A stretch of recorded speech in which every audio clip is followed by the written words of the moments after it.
Good morning, welcome or welcome back to Bookeemonsters. My name is PK. It is Friday, TGIF, January the 9th. We're here to look at the rest of the new releases that were published this week in both cozies and the crime fiction thrillers. So, there were just a sprinkling left over from both Monday and Wednesday, so we'll look at them. Hope you're having a good day. Thank you so much for watching. If you're awake and watching now, appreciate it. If you're watching it later, I also appreciate it. I do this because I just want to know what's out there. Our reading tastes all cover the entire spectrum, and you can't read them if you don't know if you don't know they're out there.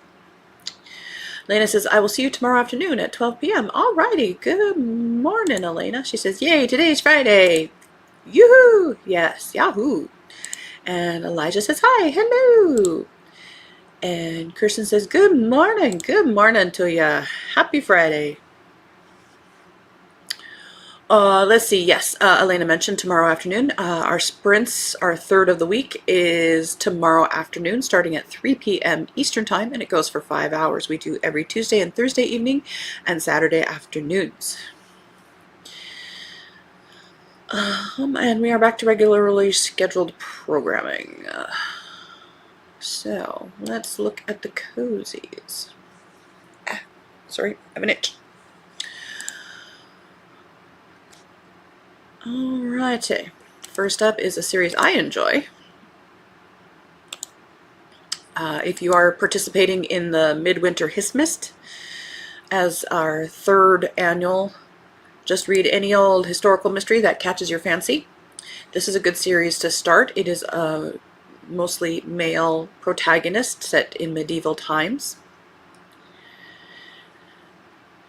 Alrighty. 16th in this series, A Lion's Ransom by Candace Robb. York, 1377. Owen Archer is called upon when a lion created by the goldsmiths of York as a gift for King Richard's coronation is stolen. The missing lion isn't the only thing causing outrage in the city. Rumors of merchant spies passing on information to the French and Spanish persist. And then a body is spotted floating in the river, ...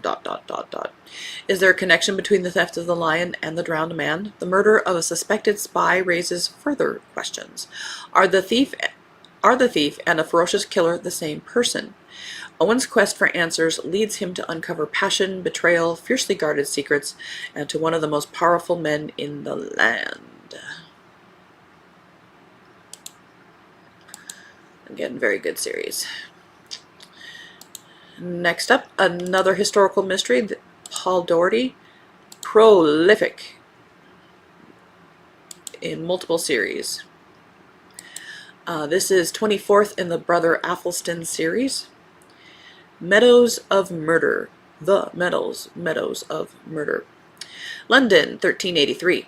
William the Weaver bursts into Brother Athelstan's church, desperately seeking sanctuary. His crime? The bloody murder of a vicious loan shark. Athelstan takes him in, but a short while later, William lies dead in the locked church. Who would take revenge for the death of a universally hated man, and how did they commit an almost impossible crime? And, desecrate a church.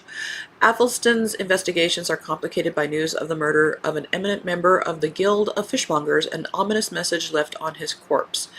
More deaths quickly follow. Athelstan and his old friend, the coroner Sir John Cranston, realize they have a serial killer on their hands. But when their investigations lead to the small priory of St. Osyth, which hides a shocking secret, Athelstan starts to realize there's much more at stake than catching a twisted killer, and the truth will shock even as experienced a sleuth as him. So if you like the Brother Cadfael kind of mysteries.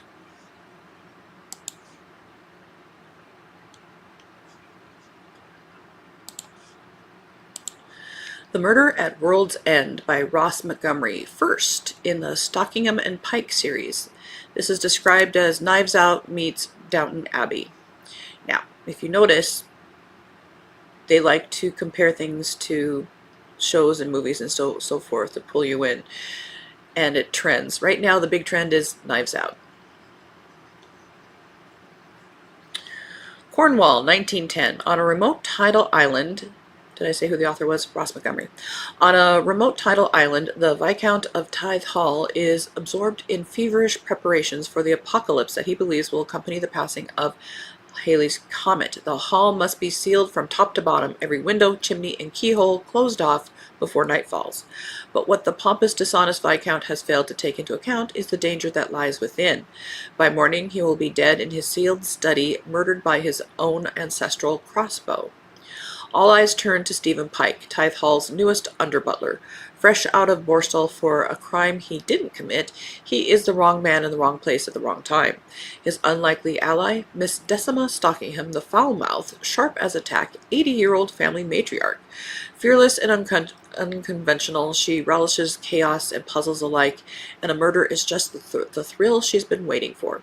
Together, this mismatched duo must navigate secret passages, buried grudges, and rising terror to unmask the killer before it's too late.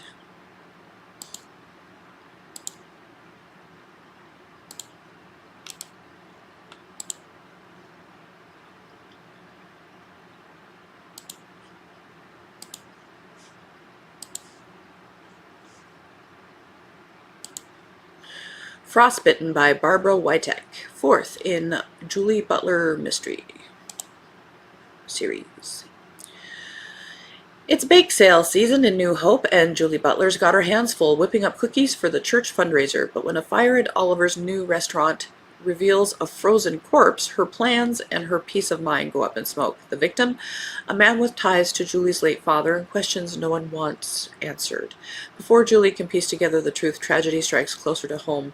Just as things begin to thaw between her and Sheriff Chase Hargrave, an accident, quote-unquote, leaves Chase fighting for his life. Suddenly, Julie is juggling small-town gossip, a murder investigation, and the chilling realization that someone will kill to keep the past buried.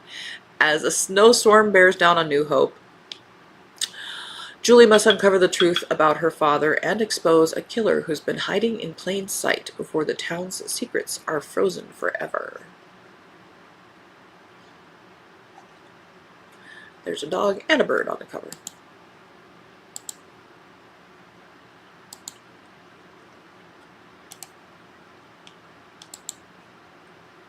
And I think we did get to this one on Monday.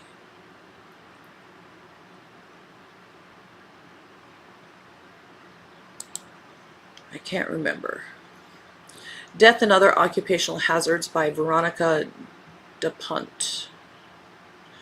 Her job is to die for, literally. When most people think of death, they picture a skeleton in a black potato sack, maybe with a scythe. Truth is, she's just a woman doing a job, and she's very good at it. Still, even death needs a break. But when she finally takes some time off to live on Earth, things start to go terribly wrong. Someone is killing people not on her list. Well, not yet anyway. And it's up to her to find the killer before it's too late. To make matters worse, her sanctimonious sister, Life, whom death hasn't gotten along with in millennia, won't stop blaming her for the unplanned deaths. And then there's the slight problem of the charming and sexy parasitologist she can't quite trust. But she'll be fine, right? After all, who better to investigate a murder than death herself?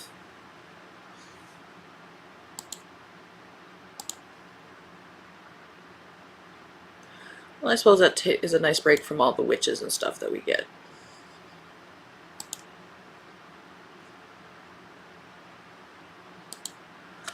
Alrighty, and that is not a lot, but we got to them.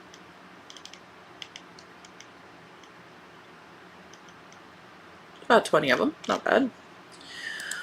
Alrighty, and then there were just a couple more on the crime fiction thriller side that we didn't quite get to.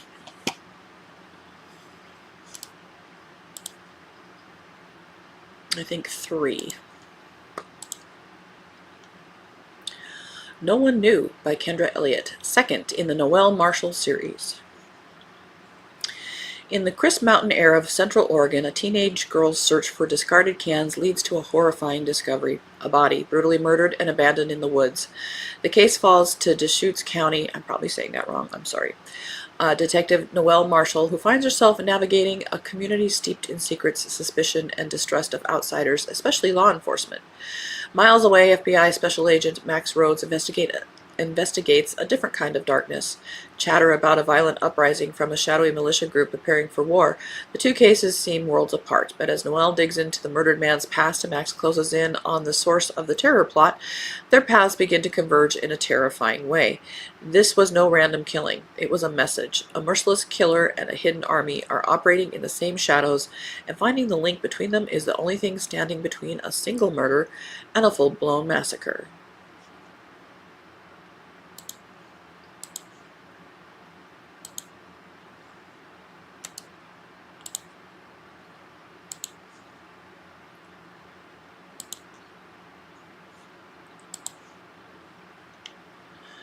The Trip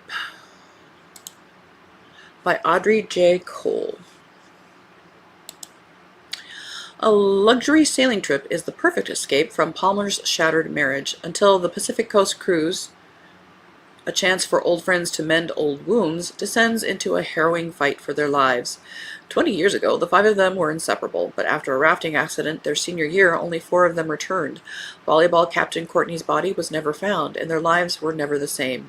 Now Palmer, her ride or die Beth, and home renovator Emma are on an all-expenses-paid trip with mega-influencer Gigi. But a mysterious note and a violent storm soon push them dangerously off course. The radio's down, the captain's missing, and the first officer's woefully inexperienced. And in a chilling echo of the past, Gigi gets swept away, perhaps on purpose. Someone doesn't want them to make it back. Palmer's not sure who to trust, but she knows the truth lies in the murky depths of what really happened that day on the river.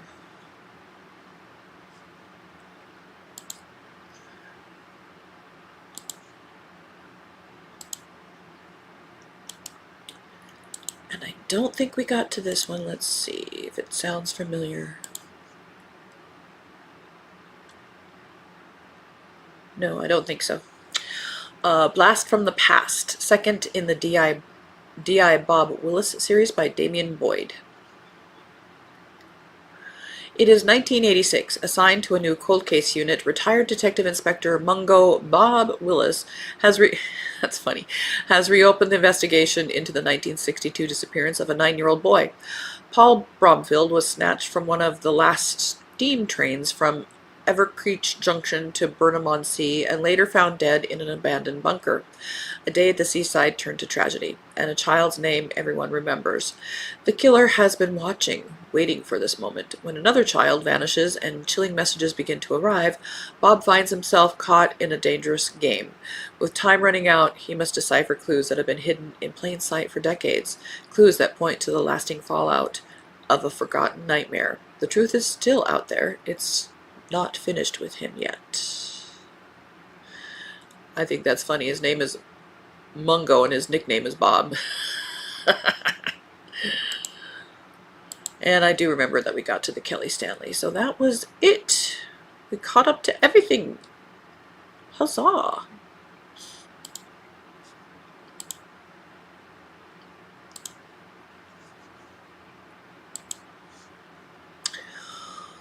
Well, some of those sound interesting. I did finish a book last night. The Senior Sleuth one by Mark de Castric. Again, giving it, I haven't decided yet, 3.5 or maybe 4 stars. Yeah, somewhere in there. Will I read the next in the series? Maybe. Maybe. So right now I'm back to Deadly Lies by Carla Simpson, a historical mystery. Again, if you enjoy Veronica Speedwell, this is another series for you to check out. Same kind of characters and dynamic.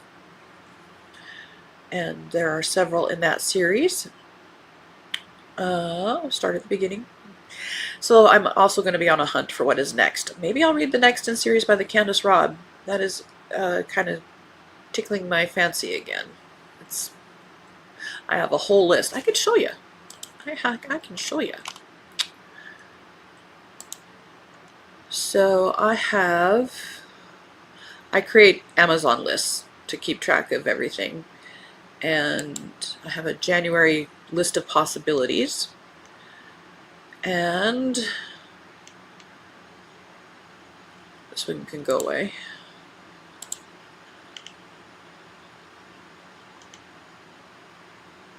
These are, and this one is the one I'm currently reading, but these are, with the exception of one, they are all historical mysteries from which I am hoping to choose.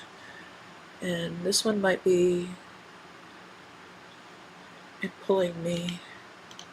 So we'll see. So yes, I'm on the hunt again. I like to have at least 2 going. Alrighty, well, that is it for today. We're going to be ending a little bit sooner because we got to everything. We were lucky in 2 ways. We are past the holidays, so books are being published again, and we are lucky that they're not quite in full force, so we can look at everything. When we are in full force publishing mode, we usually just have to do drive-bys because there's just so many. So we're kind of in a happy little zone there. All right, next week we'll look at the whole new batch. Hope you have a good Friday. Again, I don't have any sprints tonight. Our next sprints are tomorrow afternoon starting at 3 p.m. Eastern for 5 hours. Bring your own book, work on a project, be creative, close your eyes because it's the weekend. Whatever it is that is your self-care, I'm just creating the time, space, and ambiance for 5 hours tomorrow for you to do that. All right, let's change the banner. Be safe, read good books. Now remember, sometimes it's not the right time to read a book. It is okay to pause it. Whatever word you want to use, you can say DNF, you can use pause, you can say set aside, whatever it is. Sometimes if it's just not the right time for you, the author, and that book to come together, that is okay. Set it aside, try something else. You're not being graded. You don't have to turn in an assignment for the most part. Some people are in school. So it is okay. If you need permission, I give you permission. But hope you have a very good weekend. And as the banner says here, don't be a bookworm, be a bookie monster. Nom nom nom. Have a good day and God bless.